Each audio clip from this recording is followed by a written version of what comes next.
میں بہت بہت مبارکباد دینا چاہتی ہوں پاکستان کے فارن منسٹر کو، جو انہوں نے یونائٹڈ نیشنز کی جنرل اسمبلی کے الیکشن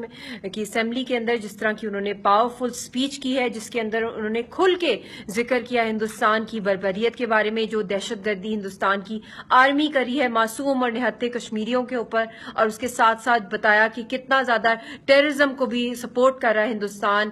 جو ان کی را ہے، جس طرح کی دہشت گردیاں APS کا واقعہ، سمجھوتا ایکسپریس کا واقعہ، پھر بلوچستان کے اندر انریسٹ، یہ ساری باتیں دنیا کے سامنے، اور کلبھوشن کا ذکر کیا، یہ بہت امپورٹنٹ تھا۔ اور میرا بس ایک ہی پیغام اور سجیشن ہے پاکستان کی گورنمنٹ کو کہ آپ اس کے اوپر فالو اپ کریں۔ یہ جو آپ نے اتنی پاورفل سپیچ کی ہے جس میں ساری جو ہماری قربانیاں اس کے بارے میں ذکر کیا ہے، اور یونائٹڈ نیشنز کو ریمائنڈ کیا ہے کہ اپنی جو رسپانسبلٹیز ہیں ان کو فلفل کریں، تو اس لیے جب تک اس کے اوپر کنٹینیوس پالیسی نہیں ہوگی اور اس کے اوپر کوئی گلوبل کیمپین اب لانچ کی جائے کہ کشمیریوں کو آزادی دی جائے اور ہندوستان کا جو گھنونا چہرہ وہ دنیا کے سامنے ایکسپوز کیا جائے۔ Thank you.